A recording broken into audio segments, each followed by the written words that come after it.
en el hogar del veterano, con una tremenda curiosidad, porque estábamos haciendo un estudio, bueno, métrico, morfológico y tal, esas tonterías a las que se dedican los etnógrafos. Y yo era un bisoño, tenía vocación de antropólogo. Y yo decía, ¿qué es lo que pasa aquí en estos barracones? La vida aquí, ¿cómo es la vida sexual? ¿Cómo que sueñan? ¿Qué hacían estos africanos aquí adentro? Nadie me dio respuesta. Ningún historiador me dio respuesta. Ningún antropólogo me dio respuesta. Me la dio Esteban Montejo, el cimarrón. Afortunadamente conocí en ese hogar del veterano a un hombre de 105 años, cuando yo lo conocí, que me dio esa respuesta, y con cuya respuesta y un poquito de mi imaginación, por supuesto, y la recreación que todo escritor diabólico hace, pues yo escribí un libro que se llama La biografía de un cimarrón, que tú lo conoces. Pero allí, junto con Esteban Montejo, estaba el viejito Sorondo, que era canario, fíjate, estoy hablando del hogar del veterano. Estaba otro gallego que había sido veterano de la Guerra de Independencia de Cuba, es decir, un gallego que había llegado a Cuba como quinto y se había pasado a las tropas cubanas, a las tropas nada más y nada menos que a las tropas de Isidro Acea, un coronel negro de la Guerra de Independencia. Pero bueno, ese gallego estaba ahí en su camastro, ahí, ya con 90 y pico de años largos, y Esteban Montejo tenía 105, y yo dije, entre estos dos, el que primero se va a morir es el que tiene 105 años, y entonces entrevisté a Esteban Montejo. Pero después publiqué el libro tuvo su historia y tiene todavía su historia. Después publiqué otras cositas más, otra novela más y tal, pero me quedé con aquella idea del gallego. Pero cuando fui al hogar del veterano, 15 años después, pues ya no estaba el gallego. Entonces tuve que apelar al amor que siento por España, y no solo por Galicia y por Cataluña, por el País Vasco, por Madrid, por toda España, y el amor que siento por Cuba, y esos amores mezclados, pues hicieron que yo evocara muchas cosas de mi infancia. Entre ellas,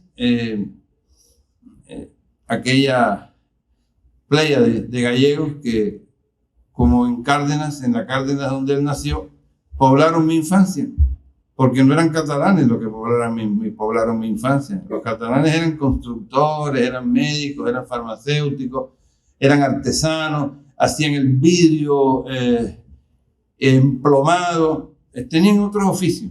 Pero los gallegos que yo conocí no fueron los intelectuales, no fue ni Curro Enrique, porque no tenía edad yo para eso, y no fue tampoco esa otra playa extraordinaria de gallegos que llegaron aquí a trabajar en la prensa cubana. La prensa cubana, hablando ahora de este otro gremio de periodistas intelectuales, le agradece muchísimo a toda aquella cantidad enorme de periodistas extraordinarios gallegos que fundaron algunos periódicos importantes. No estoy hablando de La Voz de Galicia, ni toda esa serie de periódicos y revistas que fundó la comunidad gallega y que están en el Instituto de Literatura y Lingüística. Los tienen allí a muy buen recaudo los compañeros que trabajan en el Instituto de Lingüística. Archivo que cuidó durante muchos años, que fundó y cuidó durante muchos años José Neira. No sé si está aquí presente José Neira, pero a él le hago un agradecimiento en mi libro porque estuve un tiempo largo ahí haciendo investigaciones para conocer de esa prensa, conocer de la historia de los gallegos en Cuba, no solamente a través del testimonio oral de las historias que me contaban los gallegos, sino confrontar todo aquello con lo que estaba escrito en la prensa gallega de Cuba y en la prensa nacional, periódicos como la Discusión, por ejemplo, un periódico extraordinario de principios del siglo XX, que hasta en las pequeñas notitas de prensa, las más injundiosas que están así a pie de página, uno adquiere un tremendo conocimiento del diario quehacer, del cotidiano del país. Y en ese cotidiano del país estaba muy presente, desde luego, Galicia, y estaban muy presentes todos los gallegos que vinieron a vivir a Cuba, no solamente desde el siglo XIX, sino los que vinieron en una gran oleada que comenzó cuando la guerra de Marruecos, 1905, 1906, hasta el año 60 y 60 y pico, en que hubo aquí alrededor, yo creo que más de 350, en ese periodo, más de 350.000 gallegos. Podrán ustedes imaginarse la importancia que tuvo esa inmigración a Cuba. Esa inmigración junto con esa otra playa de intelectuales, periodistas, pedagogos, maestros de escuela primaria, contribuyó a dejar una profunda huella aquí en nuestra cultura, en nuestro país. Entonces, me di a la lectura, por supuesto, de la obra de Curros Enríquez, no solamente la que desarrolló en Cuba, sino también la que desarrolló en España, en Galicia, y a la poesía de Rosalía de Castro, así como a la obra de Álvaro Cunqueiro. Me impregné de toda esa savia extraordinaria porque quería tener el espíritu, ¿no?, de Galicia. Me leía algunas cantigas, las de Alfonso X, que dicho sea de paso, están escritas no en castellano, sino en gallego, una lengua que es un país que no fue país, pero que no nació país, pero nació con una gran lengua. Es una contradicción, pero la lengua hace el país también. Y evidentemente la lengua ha contribuido a hacer ese gran país, esa gran nación que es Galicia. Pero lo que verdaderamente me motivó a mí para escribir este libro fue que, como dije, nací en aquel medio, en un barrio del Vedado, donde casi todos, la gente que trabajaba el trabajo, digamos, duro, incluso el trabajo doméstico, eran gallegos o gallegas. Usted decía, profesor, que la primera sonrisa de Europa estaba tallada en una piedra de Galicia. Yo digo que la primera carcajada que yo escuché en mi vida, acabado de nacer, fue de una gallega, de Maruja, que fue la surcidora y bordadora que hizo mi canastilla, la canastilla que me entregaron a mí en mi familia el 28 de enero del año 40 cuando yo nací. La hizo junto con una tía mía. Entonces, por supuesto, de esa gallega yo tengo solo referencias, porque no las recuerdo, pero a lo mejor esa risa fuerte, esa risa gallega, esa risa terrena, telúrica, está en mi alma, está en mi corazón.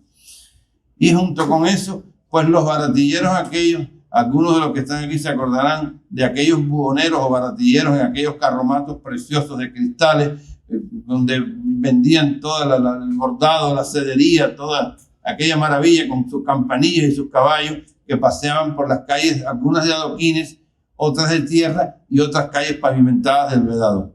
También los floreros, casi todos los que vendían flores eran gallegos, porque los portugueses, parece que muy aristocráticos ellos, o más bien dedicados a sembrar las flores en los jardines de las zonas limítrofes de La Habana, por ejemplo, Guanabacoa, casi toda la gran producción de rosas, gladiolos y todo tipo de flores, la tenía bajo su control los portugueses en esta zona, en esta villa de Guanabacoa que está así cruzando el túnel y la bahía.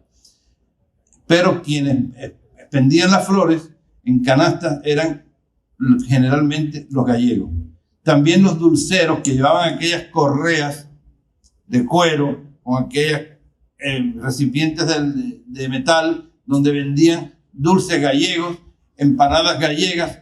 Todo eso está en mi infancia y todo eso está en la infancia de todos los que tenemos un poquito más de 50 años.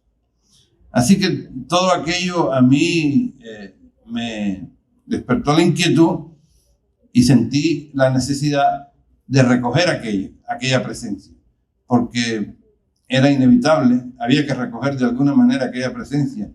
Decía Eliseo Diego que él había escrito un libro de poemas porque sentía que nadie lo había escrito. Yo sentí esa necesidad también. Dije, bueno, ese estrato intelectual de la población cubana estuvieron en la base y la corriente más subterránea de nuestra población y también contribuyeron al perfil de la nación cubana porque no solamente se dedicaron al comercio, sino también que hicieron un trabajo que fue un trabajo muy duro. Llegaron de las aldeas gallegas, huyendo quizás del frío, de las brumas, de principios del siglo XX en Galicia, que aquí no había tanta, aquí había otro tipo de pobreza, pero había más posibilidades de trabajo. De hecho, Rosalía de Castro dice: Galicia está prove, pravana me vou, adiós penas de mi corazón. Tanto en los gallegos cultos, intelectuales, en el terreno de la prensa, como los gallegos que con su mano de obra contribuyeron a construir nada más y nada menos que el ferrocarril Habana-Santiago. Eran de aldeanos, cultivadores de frutos menores de patata, se convirtieron aquí en palafreneros, en raileros, construyeron todos los raíles a lo largo de toda la carretera central de la línea Habana-Santiago, también la carretera central, grandes monumentos históricos como el Capitolio, esa otra obra de la imaginación surrealista gallega, que es el Centro Gallego, que tiene un gran estilo porque no tiene estilo, tiene todos los estilos. Alejo Carpentier decía que era una de las obras más extraordinarias del realismo mágico. Este libro lo sentí como una obligación, no sé, como escritor, como cubano y como hombre que ha amado siempre y ha respetado siempre muchísimo al inmigrante. Porque la vida del inmigrante y la vida del gallego no fue fácil, no fue fácil. Llegaron, como ustedes saben, algunos con alpargatas, otros con trajes de pana, a estos calores arrasadores de aquí del trópico, con otra lengua que no era el español que se hablaba en Cuba, y tuvieron que adaptarse y se adaptaron, y fueron también quizás porque fueron humildes y fueron desprejuiciados, contribuyeron también al mestizaje, como decía nuestro amigo, que fue el pintor que hizo esta ponte de pie, hijo, que es tu oportunidad en la vida. Hizo esta maravillosa cubierta. Así que le agradezco mucho a él, le agradezco a ustedes, gallegos ilustres que han venido aquí. Y lo que les entrega ese libro es mucho amor, mucha ternura y mucha solidaridad entre el pueblo de Cuba y el pueblo de España. Eso es todo.